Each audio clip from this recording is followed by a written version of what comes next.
Hi everybody, it's Chocolate Thunder here. Back for a little video. Um, I kind of wish didn't have to make this kind of video, but I feel that after recent events in the doll community, I feel like I need to make this video. I'm not going to go in detail with the incident itself because I don't feel like that's really necessary.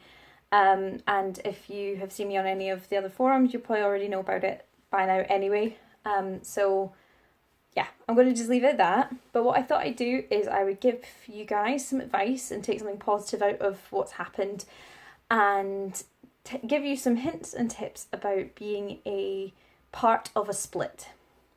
I've done 3 splits now. I did one for Reese, I did one for Rhea, and I did one for Circa, the Centaur.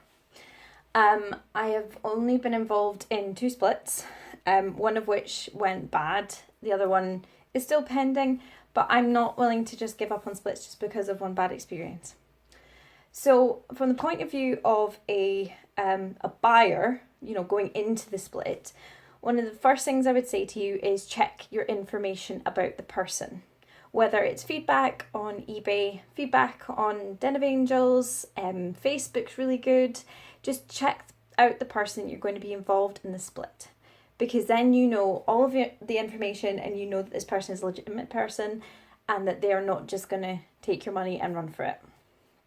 Another thing I would check about is things like, are you expected to pay towards customs charges? Are you expected to pay for your postage, which usually is the case?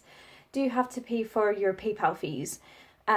Different splitters will do different things.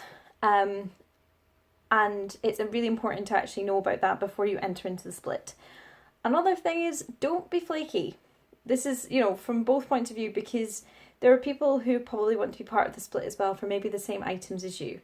By holding off on making your final decision or making your final payments, it means that you're stopping someone else from joining that split. So it's just a general courtesy. There's nothing major about it. Just being a good person in this hobby, which most people are. Another thing to make sure about is know how long the layaway is. This is really, really important.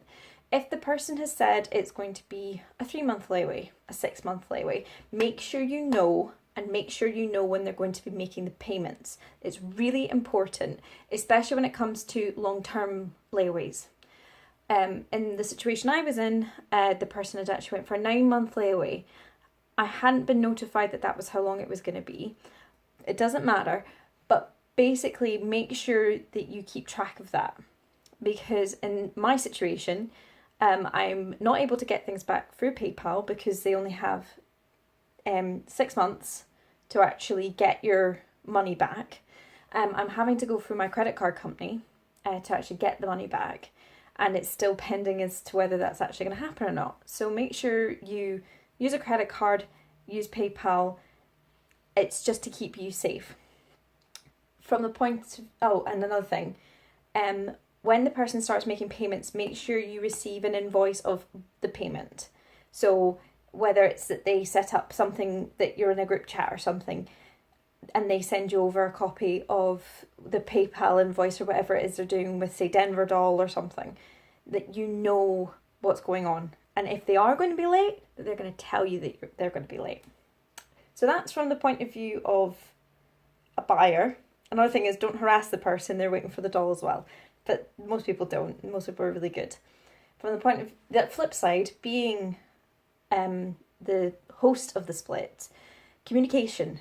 Communication is absolutely paramount in that situation, because you're the person who's holding all the money. It is your responsibility.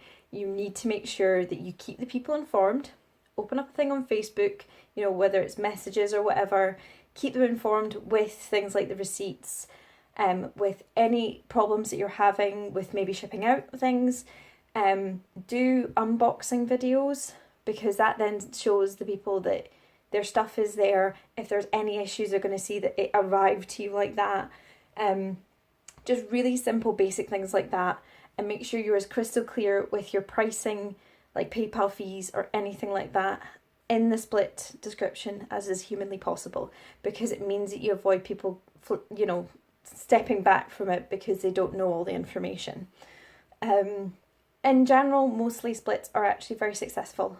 I've done splits via Den of Angels and Facebook, and I haven't had any problems. Everybody who's been involved has been fantastic.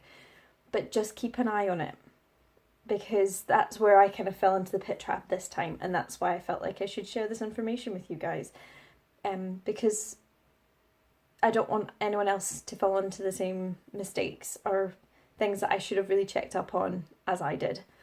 I guess that's all the information I can give you. If you have any other questions about splits or sort of host orders, because it's the same kind of idea, ask them down in the comment section. I will definitely get back to you guys, or leave me another response, or, send me a message. I'm more than happy to help you guys.